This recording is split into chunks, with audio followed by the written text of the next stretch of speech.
भगवान श्री राम लक्ष्मण जानकी गोदावरी गंगा के किनारे आए। गोदावरी में श्री राम जी ने स्नान किया। इस स्थल को लोग रामकुंड कहते हैं। जहां भगवान ने स्नान किया वहां लोग रामकुंड कहते हैं। प्रभु ने पंचवटी में मुकाम बनाया, रुके। गोदावरी के तट पर आश्रम बनाकर पंचवटी अर्थात पांच प्राणों में परमात्मा विराजते हैं। एक बार सीता जी, श्री सीताराम जी विराजे हुए थे। उस समय इंद्र का पुत्र जयंत कौवे का रूप धारण करके आया। माता जी के चरणों को चोंच मारने लगा। श्री राम जी की सेवा में होने से माता जी कुछ बोली नहीं, सीता माता कुछ बोली नहीं। जयंत ने चरण के ऊपर प्रहार चालू रखा। चरण में से रुधिर निकलना प्रारंभ हुआ तो राम जी सचेत हुए। रुधिर देखा, खून देखा जब तो आश्चर्य हुआ राम जी को कि यह कौन है, मेरा अपराध कर रहा है।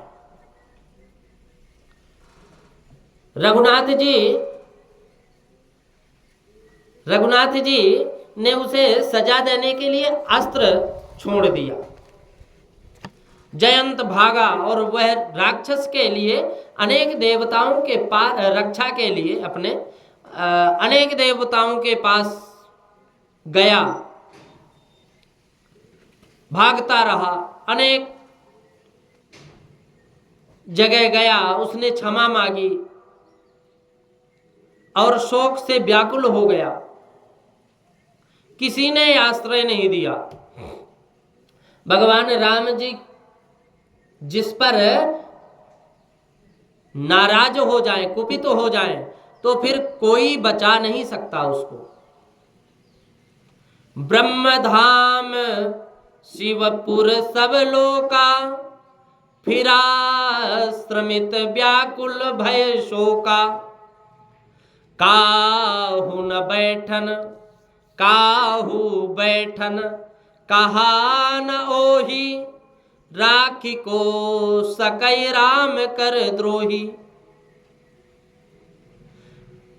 किसी ने उसको आश्रय नहीं दिया।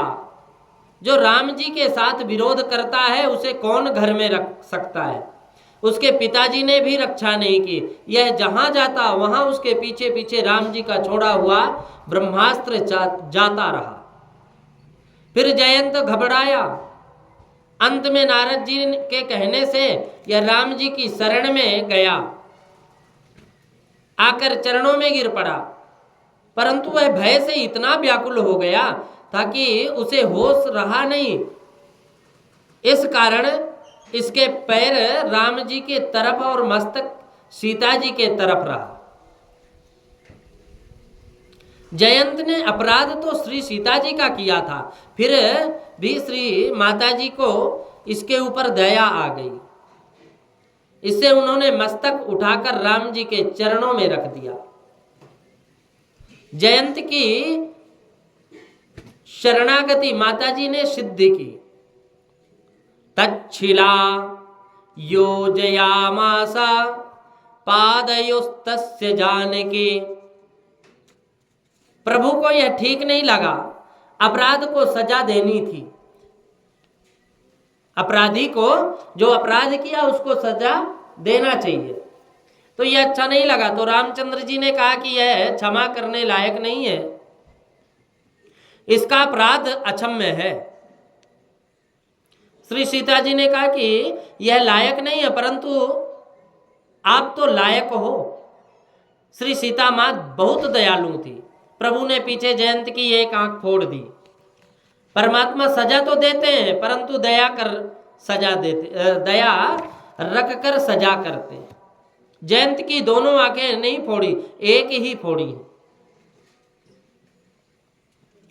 भागवत जी में कथा आती है कि वामन भगवान ने भी शुक्राचार्य की एक ही आंख फोड़ी थी।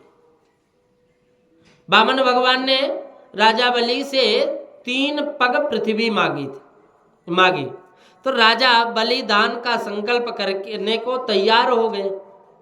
राजा बलि के गुरु शुक्राचार्य एक टक नजर से वामन भगवान को निहार रहे थे। एक टक नजर से वे समझ गए कि यह कोई साधारण ब्राह्मण नहीं है, ये तो परमात्मा है। देवताओं का कार्य सिद्ध करने के लिए वामन के रूप में प्रकट हुए।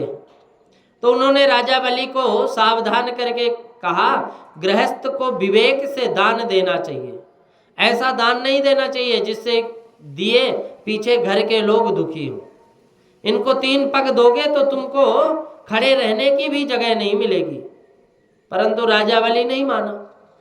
तब शुक्राचार्य जी ने दान का संकल्प कराने की जो मना की, परंतु राजा बलि के कहने से वामन जी दान का संकल्प कराने लगे। तो उन्होंने राजा बलि से कहा कि इस झरी में से जल निकालो। इस दान का संकल्प ना हो सके इसलिए शुक्राचार्य ने सूक्ष्म रूप में झारी में ही प्रवेश कर गए। वे झारी की टोटी में घुसकर बैठ गए। झारी से जल बाहर नहीं निकला। वामन महाराज समझ गए कि इन्होंने दर्भ की एक सलाई लेकर झारी की टोटी में डाल दी। तो शुक्राचार्य जी की एक आंख फूट गई। इस प्रकार भगवान ने शुक्राचार्य को बोध दिया कि तुम ज्ञानी हो परंतु जगत को 2 आंखों से देखते हो, इससे तुम्हारा ज्ञान बह जाता है। समता ना आए तब तक ब्रह्म ज्ञान नहीं होता, और होता है तो वह टिकता नहीं है। जगत को एक ही आंख से देखो, परंतु आंखों से भेदभाव से देखोगे तो आंख बिगड़ेगी। 2 आंखों से भेदभाव से देखोगे ना तो 2 आंख फिर बिगड़ेगी, मन बिगड़ेगा। एक नजर से जगत को देखो तब समता है, 2 नजर से देखोगे तब विषमता है। भाव एक ही हो, क्रिया में विषमता कहाँ है? बैठे हैं। क्रिया में विषमता है।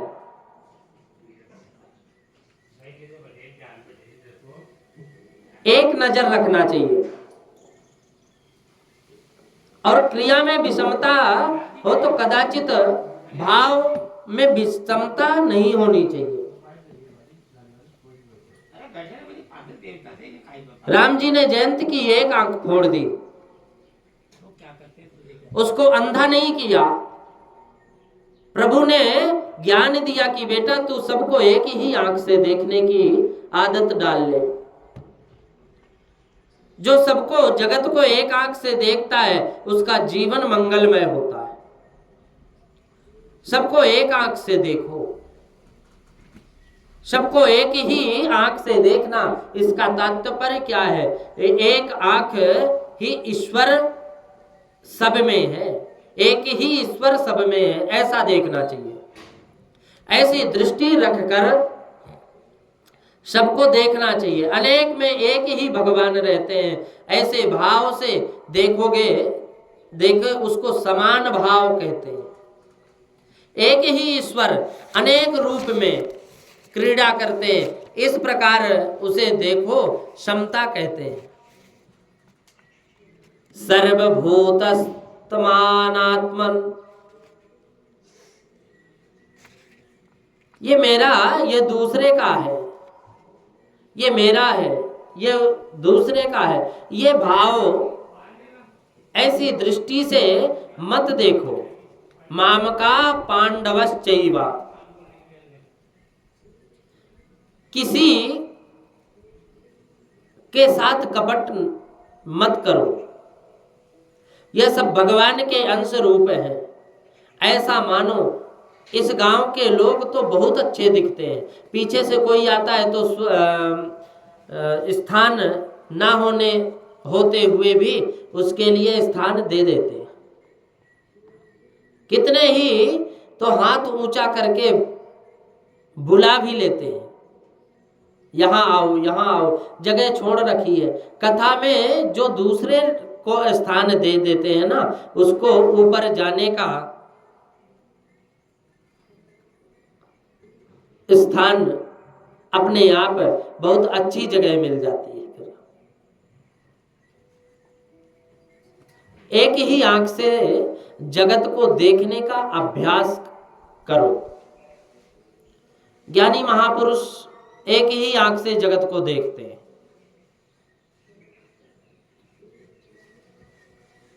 एक ही आंख से जगत को देखते हैं। परमात्मा लीला करते हैं। कहां पे? परमात्मा लीला करते हैं। भगवान राम जी की कथा है। राम जी की कथा में दिव्य शक्तियों का आगमन है। आश्रम की अदृश्य शक्तियां दृश्य अपना दर्शन देने के लिए यहाँ आई हैं। उनको प्रणाम है।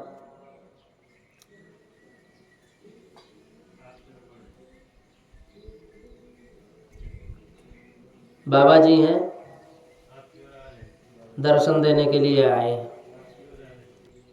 परमात्मा लीला करते हैं। परमात्मा लीला करते हैं। ध्यान रखना, आ जाओ। परमात्मा लीला करते हैं। मानव समाज का कल्याण करने के लिए ही रामचंद्र जी रावण को मारने के लिए नहीं आए। राम तो काल के भी काल हैं। भगवान काल के भी काल हैं। रावण को मारने के लिए प्रागट्य नहीं हुए। राम जी मानव समाज को धर्म का शिक्षण देने के लिए प्रकट हुए। मनुष्य का आचरण राम जी के जैसा होना चाहिए। राम जी के जैसा होना चाहिए। और राम जी वन में रहकर तपश्चर्या कर रहे हैं। वनवास के बिना वासना का विनाश नहीं होता। मनुष्य समाज में रहकर मानव होना सरल है, परंतु विलासी लोग के संग रहकर वासना का विलास करना अशक्य है। वासना का विनाश करने के लिए थोड़े दिन वन में रहना आवश्यक है। गद्दी के ऊपर तो नहीं आ रहे, नीचे नीचे जा रहे हैं। गृहस्थ के घर में काम के परमाणु रहते हैं और गृहस्थ के घर में पाप रहता है। गृहस्थ घर में विषमता रहती है। ध्यान रखना।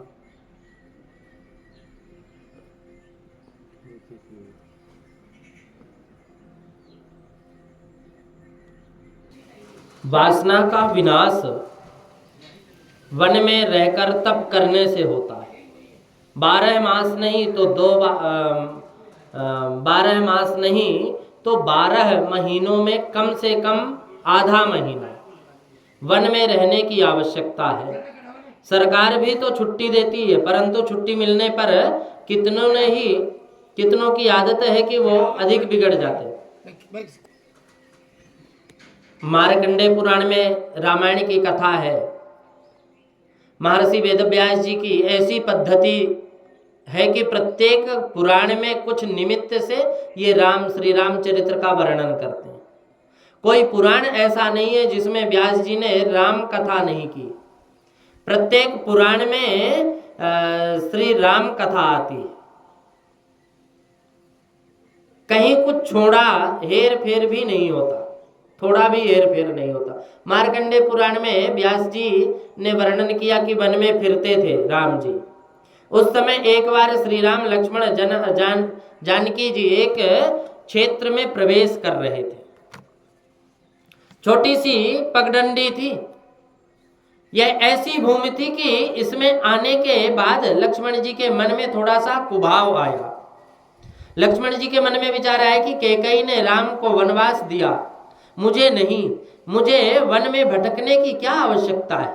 मैं राजा का पुत्र हूं, मैं राजमहल में रहकर सुख क्यों नहीं भोगूं? मैं भाई के पीछे पीछे चलता हूं, परंतु बड़े भाई का मेरे ऊपर प्रेम कहाँ है? भाभी तो बैठी रहती हैं, सारा काम मुझे करना पड़ता है। इन लोगों का मेरे ऊपर तनिक प्रेम नहीं है। इन्होंने किसी दिन मुझसे पूछा नहीं कि लक्ष्मण तूने भोजन किया कि नहीं, तूने निद्रा ली कि नहीं। इनके पीछे मुझे वन में भटकने की क्या आवश्यकता है? लक्ष्मण जी के मन में श्री सीता जी के प्रति ऐसा कुभाव आया कि पर रामचंद्र जी जान गए कि लक्ष्मण जी का मन आज थोड़ा बिगड़ा हुआ है। तो रामचंद्र जी ने लक्ष्मण जी को आज्ञा की, लक्ष्मण इस क्षेत्र की थोड़ी सी मिट्टी तो ले लो। नारायण ने थोड़ी मिट्टी ली, लक्ष्मण जी ने थोड़ी मिट्टी ले ली। जब राम जी ने कहा, उसकी पोटली बनाकर अपने साथ रख ली। यह मिट्टी जब जब लक्ष्मण जी के पास होती तब तब लक्ष्मण जी के मन में बुरा विचार आता था कि राम जी के सेवा करने की मुझे क्या आवश्यकता है? मैं घर लौट जाऊं, अर्थात अयोध्या चला जाऊं। मेरी पत्नी उर्मिला वहां है, मैं वहां सुख भोगूंगा। राम जी के पीछे पीछे भटकने से मुझे लाभ क्या है? लक्ष्मण जी स्नान करते समय पोटली को अलग रख देते थे। स्नान करने ही मन पवित्र हो जाता था। जैसे ही स्नान करें तो मन पवित्र हो जाता था। और उस समय उनके मन में विचार आता था कि राम जी, श्री सीताराम जी प्रत्यक्ष परमात्मा है, मुझे उनकी सेवा का लाभ मिला है, मुझे संसार का कोई सुख नहीं भोगना, मुझे तो अपना जीवन सफल करना है। मिट्टी के पोटली पास में होती, उस समय लक्ष्मण जी के मन में बुरा विचार आता और उस मिट्टी को छोड़ देते। उस समय मन में पवित्र भावना जाग जाती थी। 3-4 दिन तक ऐसा होता रहा। लक्ष्मण जी को आश्चर्य हुआ। अंत में एक दिन लक्ष्मण जी ने रामचंद्र जी से पूछा कि मुझे ऐसा क्यों होता है? लक्ष्मण जी ने कहा कि लक्ष्मण जी ने राम जी से ऐसा होने का कारण पूछा कि ऐसा अनुभव क्यों होता है, ऐसा विचार क्यों होता है?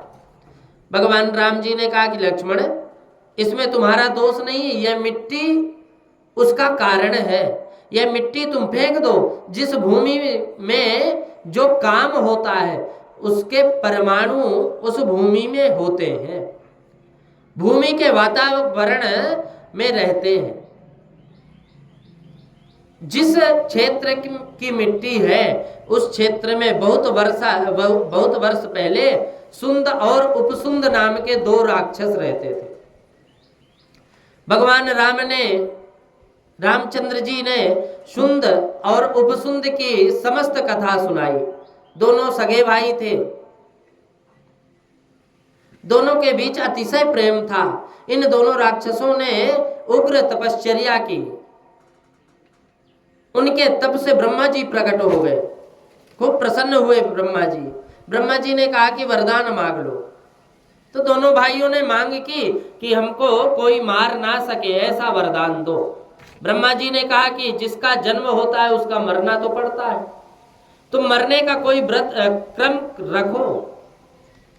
दोनों भाइयों के बीच अतिशय प्रेम था, इस कारण दोनों ने विचार किया कि हमें कोई भी दिन विरोध होना नहीं है, बैर भी नहीं होना है। इसलिए किसी भी दिन हम एक दूसरे को मारने वाले नहीं हैं, इसलिए हम अमर हो जाएंगे। अमर होने का उपाय ठीक है, इस प्रकार मरने की बारी भी रह जाएगी, कभी मरण संभव भी नहीं होगा। ऐसा विचार करके उन्होंने ब्रह्मा जी से वर मांगा कि हमको दूसरा कोई ना मार सके। हम दोनों भाइयों के बीच किसी दिन झगड़ा हो तो भले ही हमारा मरण हो जाए, परंतु अन्य कोई भी हमको मार ना सके। ऐसा वरदान दीजिए। ब्रह्मा जी ने कहा कि ऐसा ही होगा। तप के प्रभाव से दोनों राक्षसों की शक्ति बहुत प्रबल हुई, बहुत ज्यादा बढ़ गई। तो शक्ति का दुरुपयोग करे वह राक्षस है, शक्ति का सदुपयोग करे वही देवता है। तुम राक्षस हो या देवता हो, इस बात का तुम्हें विचार करके निश्चय करो। प्रभु ने तुमको जो कुछ शक्ति दी है उसका तुम सदुपयोग करके तुम देवता भी बन सकते हो, और दुरुपयोग करके तुम दानव भी बन सकते हो। पवित्र विचार करके करने के लिए प्रभु ने मन दिया। मन में अद्भुत शक्ति रहती है। मन में जब ईश्वर के स्वरूप में लीन होता है ना, तब उसकी शक्ति का विकास होता है। और मन विषयों में भटकता है तब उसकी शक्ति का विनाश होता है। ईश्वर जीव के ऊपर अनंत कृपा होती है।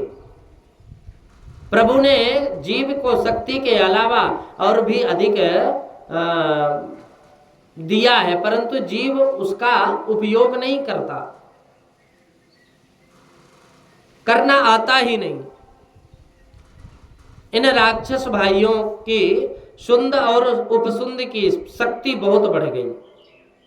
तब वो इंद्रादिक देवताओं को त्रास देने लगे, कष्ट देने लग गए। देवता ब्रह्मा जी के पास गए। ब्रह्मा जी से कहा कि आपने इनको वरदान दिया है, इसलिए ये किसी के हाथों से मरेंगे नहीं। मरते इनको दूसरा कोई मार नहीं सकता, ये तो आपस में ही मरेंगे। ब्रह्मा जी ने युक्ति की। उन्होंने तिलोत्तमा नाम की एक अप्सरा उत्पन्न की और तिलोत्तमा से कहा कि उन दोनों भाइयों में तू वैर उत्पन्न कर। अप्सरा तिलोत्तमा सुंद उपसुंद जहां रहते थे वहां गई। उस सुंदर अप्सरा को देखते ही सुंद को ऐसा विचार हुआ कि यह मुझको मिले, उपसुंद को ऐसा विचार हुआ कि मुझको मिले। इन दोनों भाइयों में झगड़ा होने लगा। अप्सरा ने कहा कि मैं तुमसे अच्छा, तुम में अच्छा लगे उस एक के साथ मैं लगन करने को तैयार हूं। सुंद उपसुंद से कहने लगा कि यह मेरी है, यह तेरी भाभी है। उपसुंद ने कहा कि यह तेरी भाभी है, ये तो मेरी है। हमारी हमारी करने पर पीछे मारा मारी पर आ गए, दोनों का मरण हो गया। रामचंद्र जी ने कहा, सुंद उपसुंद की बात करते हुए लक्ष्मण जी से कहा कि इस भूमि में वैर के संस्कार आए हुए, दो सगे भाई इस भूमि पर परस्पर युद्ध करते मरे। भूमि का असर मन के ऊपर पड़ता है, तो अशुद्ध भूमि भक्ति में बाधक होती है, शुद्ध भूमि भक्ति में साथ देती है। गृहस्थ का धर्म है कि वह 12 महीने में एक अधिक नहीं तो एक आधा महीने कोई पवित्र तीर्थ में रहकर साधन करे, एकांत में रहकर कोई सत्कर्म करे, सादा भोजन करे। कितने ही लोग तीर्थ में जाते हैं परंतु अचार और मुरब्बे की डिब्बी बरनियां साथ में लेकर के जाते। तीर्थ में रसना का लाड़ करना उचित नहीं है। तीर्थ में रसना का लाड़ करना, रसना से स्नेह करना उचित नहीं है। इसलिए हमेशा जब भी तीर्थ में जाओ तो तीर्थ में ध्यान रखो, तीर्थ में ध्यान रखो हमें सात्विकता से रहना है। 12 महीने नहीं तो एक आध महीने में साधना बहुत आवश्यक है। और राम जी ने वन में रहकर तप किया था। राम जी तो जगत को एक आदर्श बतलाते हैं। रावण को मारना हो तो तुम भी वन में तप करो। तप बिना रावण मरता नहीं है। रावण शब्द का अर्थ होता है रुलाने वाला। मनुष्य को रुलाने वाला काम है, और इस काम का विनाश करने के लिए वन में रहकर सात्विक जीवन व्यतीत करो। राम जी वन में रहे थे ना, तो अकेले नहीं रहे, सीता जी साथ थी, फिर भी राम जी ने संपूर्ण संयम से तप किया। रामायण में लिखा है कि राम जी वृद्ध अवस्था में वन में नहीं गए थे। वनवास तो यौवन में ही होना चाहिए। वृद्ध अवस्था में शरीर दुर्बल हो जाता है ना, वन में रहकर क्या कर सकते हो? फिर बीमारियों से जूझते रहोगे। वनस्पति औषधि पाना प्रारंभ कर दोगे, उससे पहले ही करो साधना। कुछ नहीं हो सकता जब शरीर रोग का घर बन जाता है, शरीर शक्तिहीन हो जाए, उसके बाद भक्ति नहीं होती। भक्ति वह कर सकता है जिसके शरीर में, इंद्रियों में शक्ति है। जब तक यह शरीर रूपी घर स्वस्थ है, तब तक वृद्धावस्था का आक्रमण नहीं होता, इंद्रियों की शक्ति क्षीण नहीं होती। तब तक चतुर पुरुषों को आत्म कल्याण के लिए प्रयत्न कर लेना चाहिए। नहीं तो पीछे घर में आग लग जाने पर कुआं खोदने जाने का कोई लाभ नहीं होता। शरीर दुर्लभ हो गया, यावत स्वस्थमिदं कलेवर गृहं यावच्च दूरे जरा यावच्चेन्द्रिय शक्ति रप प्रहिता यावच्छयो नायुषः। शरीर दुर्बल हो जाए, उसके बाद देह की भक्ति चली जाती है। आत्मश्रेयसितावदेव विसुधा कार्य प्रयत्न महान।